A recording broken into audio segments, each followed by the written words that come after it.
All right, we're going to go to late.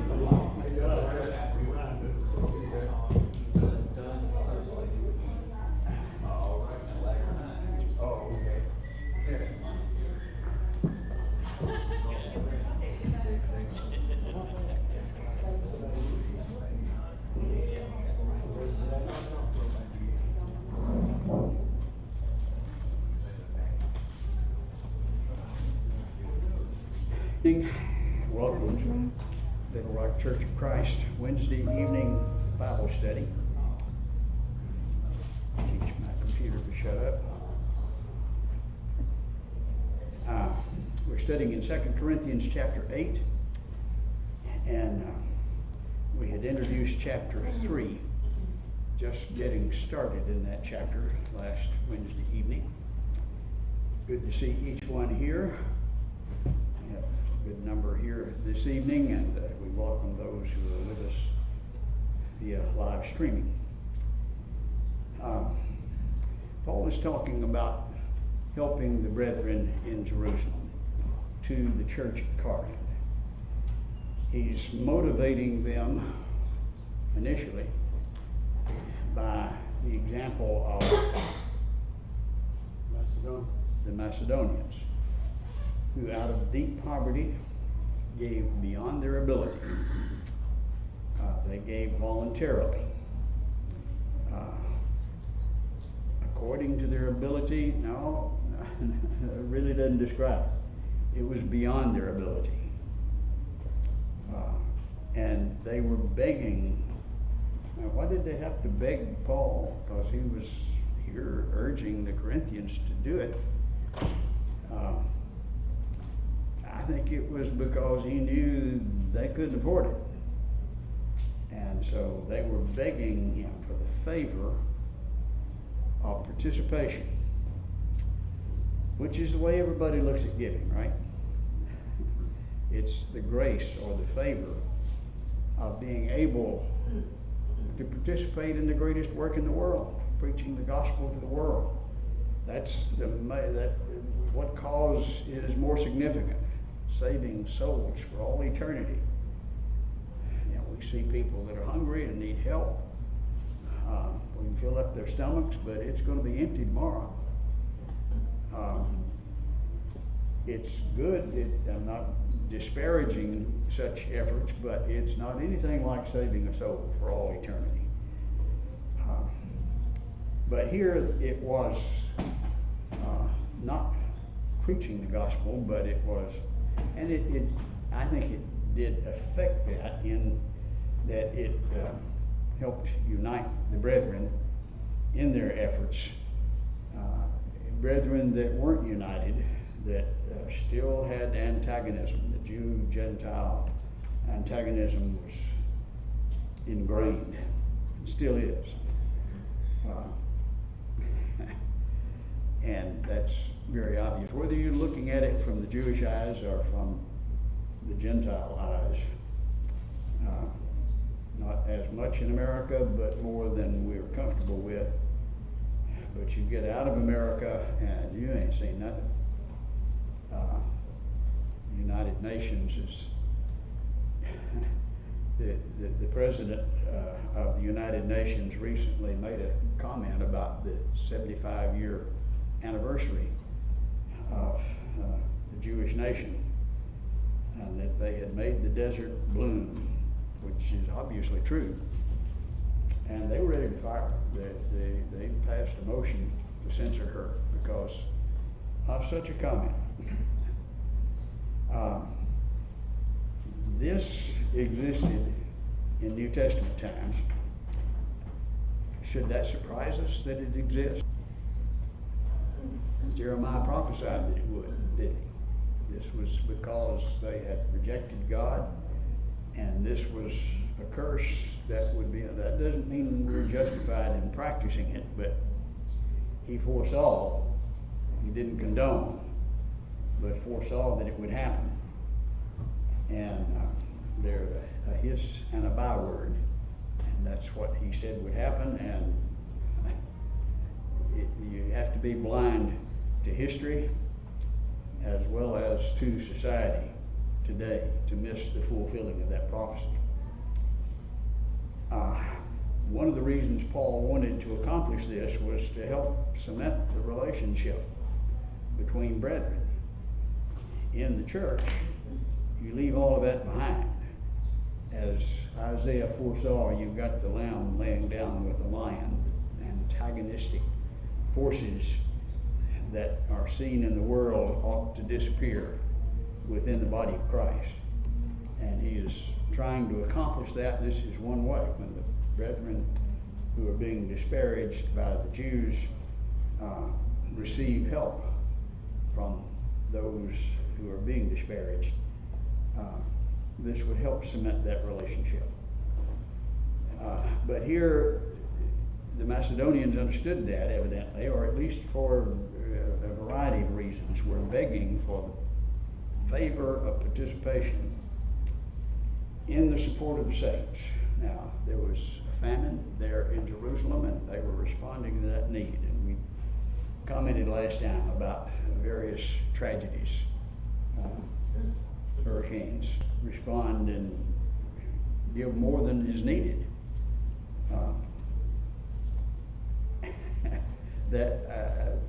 Maybe the reason that astound is the right word, it certainly impresses me, is I have a hard time getting that kind of response to preach the gospel. They don't, I say they, many do. But it's different. I see a greater response for the physical needs than I do for the spiritual needs. I see people more sensitive to the needs. And that concerns me. But here they were, of course, helping with the physical needs of what was produced by the famine. And of course, the saints were the only ones in the Jerusalem area that were in need, right? Is that true? But who did they help? Favor of support of the saints. This was church activity. And you can see Paul is saying on the first day of the week, they buy and store, and this is money that was, one of the purposes was to help the needy saints. And they had begun to do that as a church, and he had asked them to finish that. We continue there in 1 Corinthians 16. He goes on to talk about that money going to support the preaching of the gospel. So both are involved in that chapter. Sometimes we hear people say, well, you know authority for using contribution to support preaching the gospel. It's only for needy saints. Well, that's the way he started, but you hadn't read the rest of the chapter. And he goes on. Paul's sentences don't always end where the English punctuation puts the period. They, like Ephesians 1 is really one sentence, virtually one sentence. Well, you got a bunch of sentences in the English translation of it. We don't do it that way. That whole section in 1 Corinthians 16 continues and includes the preaching of the gospel. This is grace, this is favor. And they were beggars in need, in poverty, and they were begging, but they were begging to help others. That fit what we see in the world today. You're in poverty, you don't just beg, you demand in our society, and use it as an excuse for robbing and pillaging. It's all about poverty, and that's the reason. Well, out of poverty, they beg for the favor of helping others. I think that refutes the idea that poverty necessarily produces and justifies the opposite, thieves and murderers, which is what you hear on TV today. Now, this is an example of the church helping out of the church treasury, the contribution, those who were saints. Did they help those who were non-saints ever in the New Testament? We have benevolence from the church 11 times, or at least there are 11 verses that mention that. There are a couple of passages, individuals helping keep himself unspotted in the world as you help those who are widows and orphans. That's not talking about churches. It's talking about what it's talking about, himself unspotted. It's not talking about what it's not talking about. That's simple as I can put it. But that is the case with Galatians 6 and James used to justify the church when it's talking about not churches but individuals. Let's just take a minute and look at the 11 places where the church engaged in benevolence and see if we can learn what that's supposed to be for. The first would be in Acts 2. All who believed were together and had all things common. There were people from every nation under heaven that were coming for Pentecost and then going back home, except now their life has changed.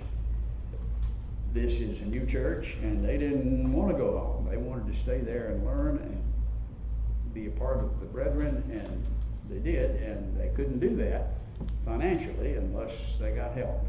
That doesn't mean the church is communist. It means in this case they responded to that unusual need. In verse 44 of that same chapter, all who had need, all who believed were together and had all things common. Again, to chapter 4, the same circumstance there in Jerusalem. The congregation of those who believed were one heart and soul. Not one claimed that anything belonged to him was his own.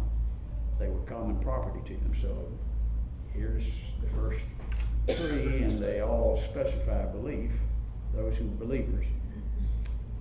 Again, there was not a needy person among them, verse 34. On to Acts chapter 6. The disciples were increasing in number, still there in Jerusalem. A complaint on the part of the Hellenistic Jews against the native Hebrews is not a surprise, because they're, not all the widows, but their widows were being overlooked. And so he insisted that they take care of them. Acts 11, here's another famine situation. And they responded. The proportion of any of the disciples had means for the relief of the brethren living in Judea. Because the brethren are the only ones in need, right? No, that's church business. And the church money was sent for the brethren. Romans 15, I'm going to Jerusalem serving the saints. And continuing the next verse, from Macedonia and Achaia, poor among the saints in Jerusalem. That's what we're looking at here in 2 Corinthians. Poor among the saints, serving. It's like a broken record, isn't it? It's a refrain that you see each and every time you see the church involved in benevolence. It's like he thought maybe they would misunderstand and think we're like the Red Cross and we're a worldwide benevolent agency. No, we're a worldwide evangelistic agency. We are not a worldwide benevolent agency. That's not the purpose of the church, but we do respond helping those who are saints. Concerning 1 Corinthians 16 referred to, the collection was not for everybody, for the saints. And then in the passage we're looking at here, they were begging for the favor of participation, the support of the saints. In the next chapter, ministry of the service not only fully supplies the needs of the saints. You get the point. It's just continuing. They were helping those who were widows indeed, specifically those who had their hope fixed on God, excuse me, were as widows. Summarizing, all those who believed, among them, disciples, their widows, relief of the brethren, serving the saints, poor among the saints, collection for the saints' support, supply, widows indeed to God. Now, that's 11 examples, and 11 out of 11 times it specifies saints. Why do you think the Holy Spirit did it that way? And is there an excuse then for taking that money and sending it to non-saints out of the church treasury? No. I don't believe there is at all. Paul said, you follow that he said, and 3 times the pattern that was set by the example of the New Testament church. And this is it. I don't think there's an excuse for missing that, but we see the social gospel dominating in our society today, mainly because in the spiritual gospel, heaven and hell and sin is not the theme in the Methodist Church today. Virtually not mentioned. It's about the social gospel, helping people that are in need and making people feel good and being successful. Sin, being lost, saving souls, heaven and hell is, they've lost faith in that, and so they got to preach something. And so it's the social gospel. And some of our brethren are strongly influenced by that, thinking this is what the church is about. And that's not what the church is about. The church is about saving souls.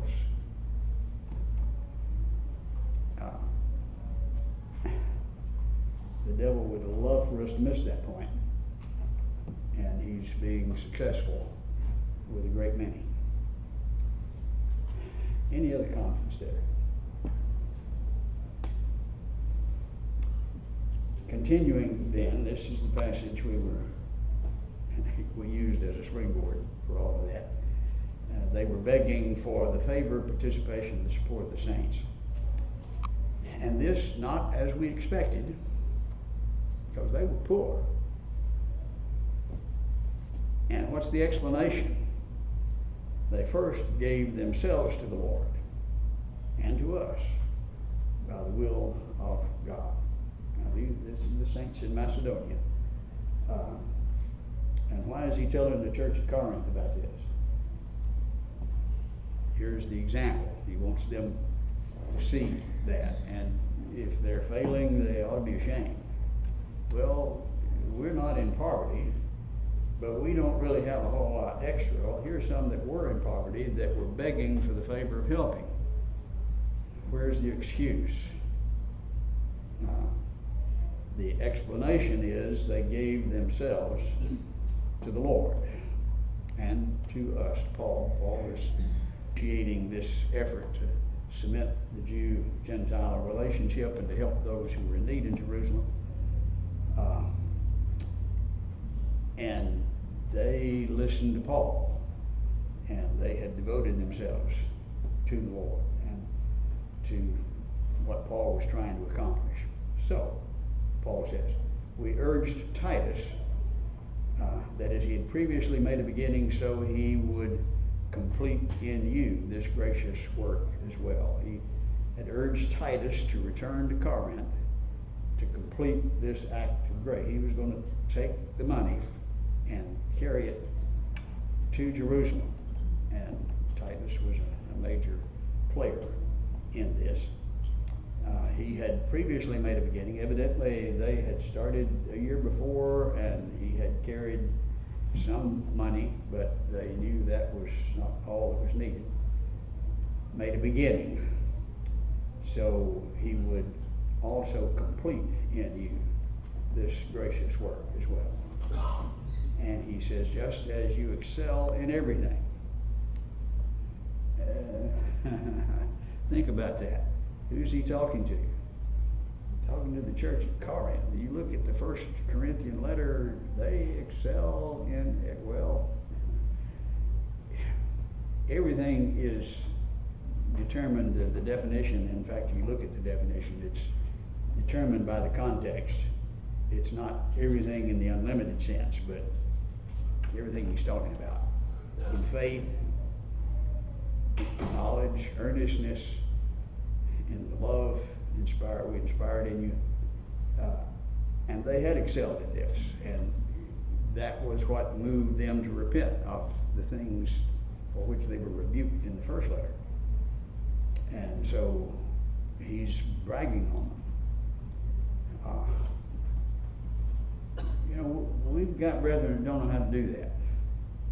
They know how to skin them alive, pour salt in the wounds. And hard preaching is the only faithful preaching they know when they're talking about condemnation and rebukes.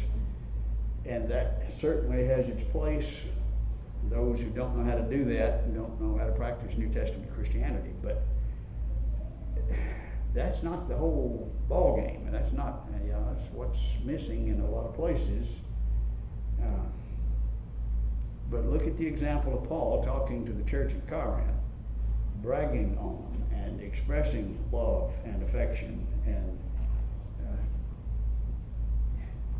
this is very much a part, and probably the dominant part, of the attitude that we ought to display among Christians. We ought to love one another and tell each other that, and tell them that they're excelling, and encourage them in that, as Paul was doing here to the church at Corinth. Excelling in faith and in the love that we inspired of you. See that you Corinthians, who are now looking at the example of the Macedonians, see that you also excel in this gracious work. That's a form of the word grace, the same participation that we saw earlier. Excel in this favor, this gracious work. I'm not saying this is a command, but as proving through the earnestness of others the sincerity of your love. Now, I've heard people all my life quote this passage and say, well, yeah, we ought to give, but this is not a command. The brethren at Corinth weren't commanded to give their money to the Jews in Jerusalem. Therefore, we're not commanded to give on the first day of the week to support the gospel. Does that follow? That's a perversion. He's talking about this particular work that was not their responsibility. They're responsible for their family and for their congregation primarily. But here's another opportunity for brethren across the ocean in another continent now that hate them. Okay, we can do some good here. Well, this is not a command. This is something that you voluntarily do, but it has nothing to do with your responsibility that we see illustrated in the Old Testament, bringing us to Christ. That was certainly an obligation. But this command proved the sincerity of your love as well. Well, I really love the Lord. Yeah. Where's the proof? Where's the evidence? A lot of people talk a good game. James and preachers teach what James said. Faith without what? Works. Without works is dead. We know that passage. But we know some brethren who are practicing faith only when it comes to giving. And they need to look at the example. And what we see provoked in the response of the Corinthians. And understand, God looks at this and sees proof. Abraham believed God, ready to obey him. Once he saw him ready to sacrifice Isaac, he said, now I know. This was proof. He's not calling us to sacrifice our sons, but to sacrifice funds, sometimes even beyond our ability. At least that was the example here. And I think there are going to be a lot of Christians embarrassed on the day of judgment when they are compared with such examples and others that we see in the New Testament. Other comments, questions? He continues in verse 9. For you know the grace of our Lord Jesus, that he, though he was rich, yet for your sakes he became poor, so that you through his poverty might become rich. Well, here's another example.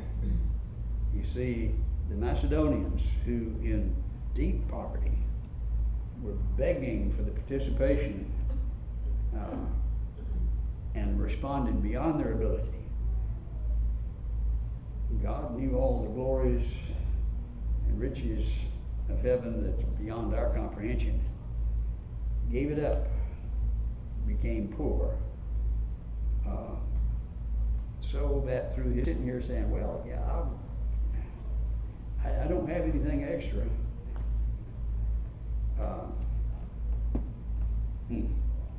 Compare with the Macedonians, compare with Christ himself, reminding of the readers of the sacrificial love of Christ. Rich in his pre-incarnate state, now then in poverty, so they could become rich. So they need to be motivated by the example of Christ's love and generosity. Continuing to emphasize that this is not a command, and here specifically about, okay, you started here, you did this a year ago, now then let's finish up, and here are the arrangements that are to be made. When it wasn't their primary responsibility, this was a long ways off, but here's what I think ought to be done. For this is to your advantage, who were the first to begin a year ago. And evidently Titus had helped them. Not only to do this, but also to desire to do it. A year ago, they had their hearts in it. Now, in the meantime, they had received a letter that was pretty harsh. But they had responded, and now then he's commending them for it. It had, and what they had done, and now they need to finish doing this also, so that there may be also the completion of it by your ability. He's not asking them beyond their ability, as the Macedonians. In fact, he would speak against that in the next verse, but, well, not against it, but making it clear that that was by your ability, for the willingness is present. If the willingness is present, it is acceptable according to what a person has, not according to what he has not. There are some who could give $1,000 a month, or a week, or more.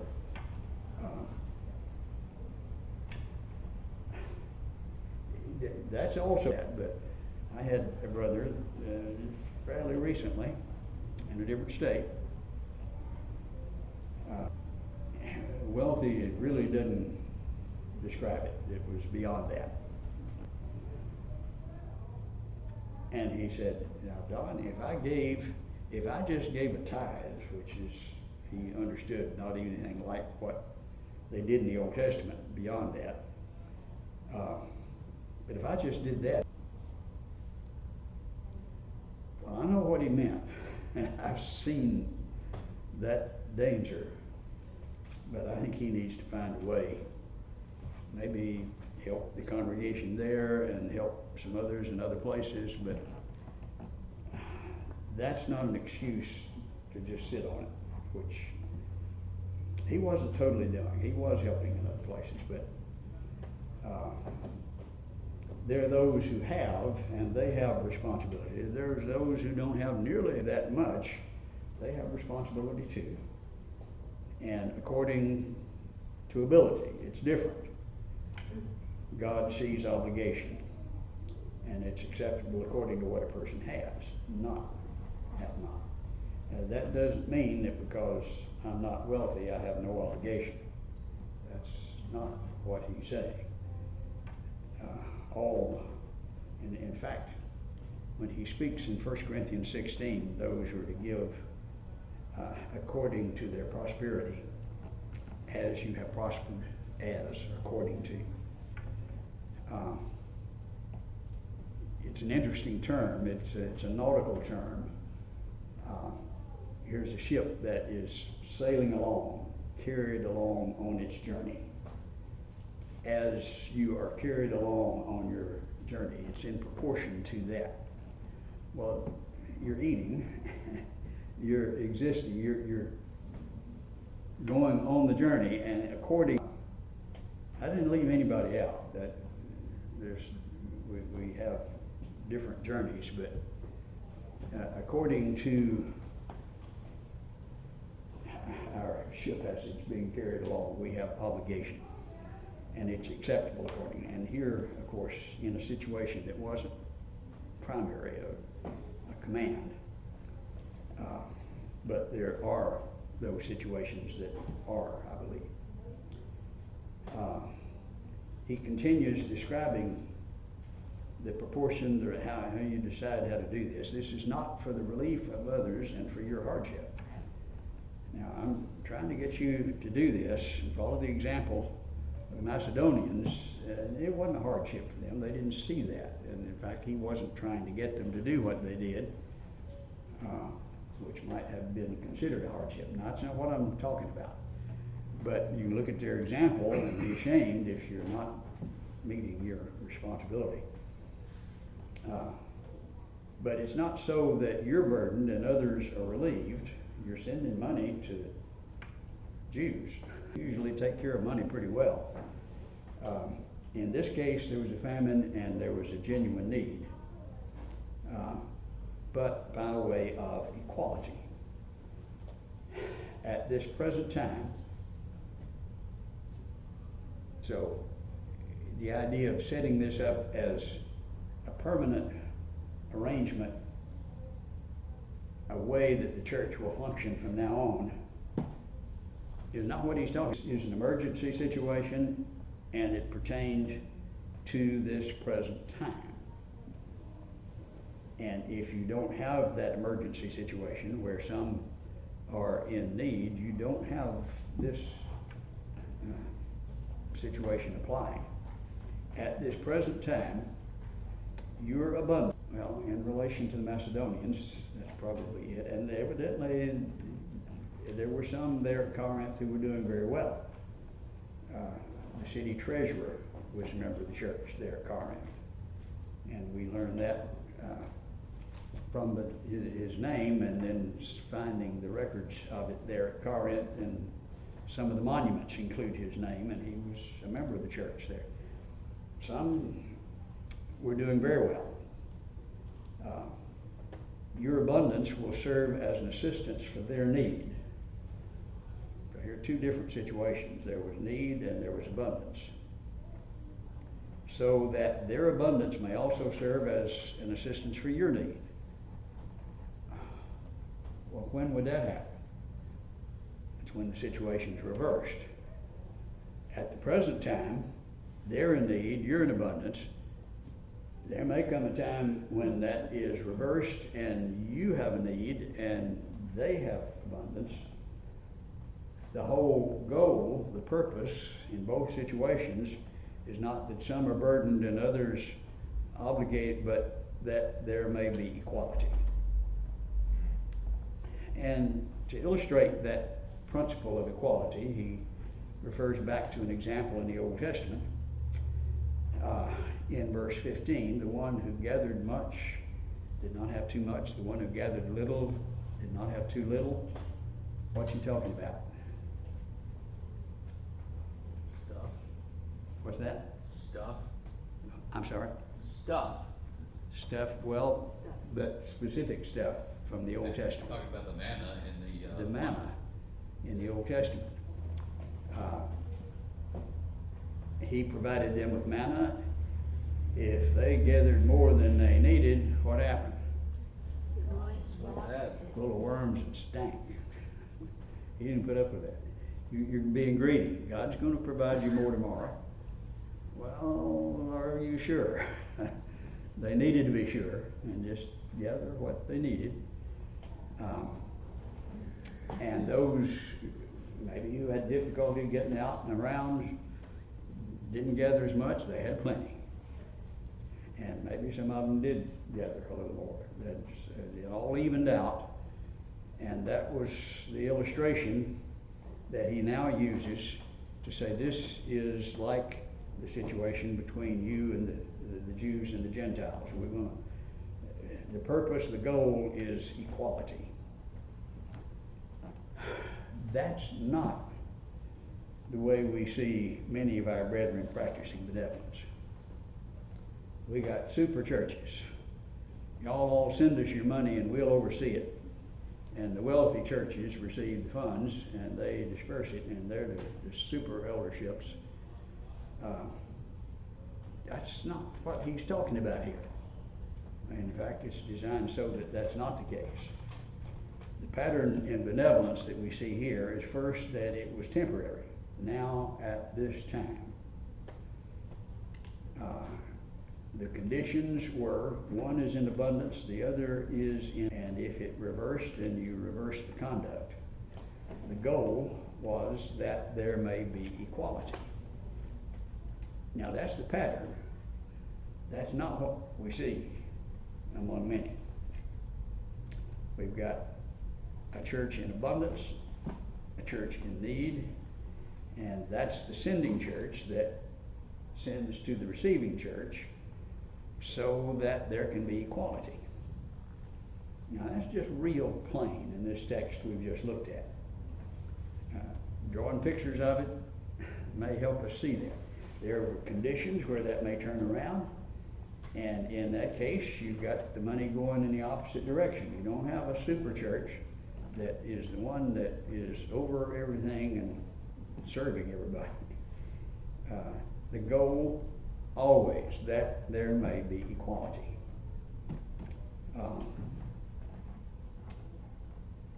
Well, we know of examples where that's not the case. The most obvious example, especially times past, has been the Highland Church, Abilene, Texas, the sponsor of Herald of Truth and the sponsor of everything else they could get their hands on, and hundreds of churches were sending money to them. Small churches sending money to the big church. That's not the pattern. The illustration that we're using here is one that was compiled almost 20 years ago, but it's still a picture of what we see going on now. This was by Brother Harold Dowdy down in Jacksonville, Florida. They did send to the Gunter Orphan Home and also to Oklahoma. So here's this church sending here, this receiving church turn around and send part of that money elsewhere, so it's doing double duty there. Also to various other churches, to the Broadway Church, which itself then sent to hundreds, received money from hundreds of other churches. So they receive it from the baby church out here to the mother church, which sends it to another mother church, which is receiving money from other baby churches. Terms which we do hear sometimes as some of our liberal brethren and some of the denominational world speak of the relationship of churches, mother churches, baby churches, but just developed. And as he diagrammed what was going on, it would take a first-class accountant to keep up with all that money. Now, how much money is actually being spent? Well, you have a hard time telling, because it's going this way and that way, and that dollar gets spent about 14 times before it actually does anything. That's not anything like what we see in the New Testament. That's man's wisdom, and it's very much in contrast to God's. All right, our time is up this evening. We'll continue with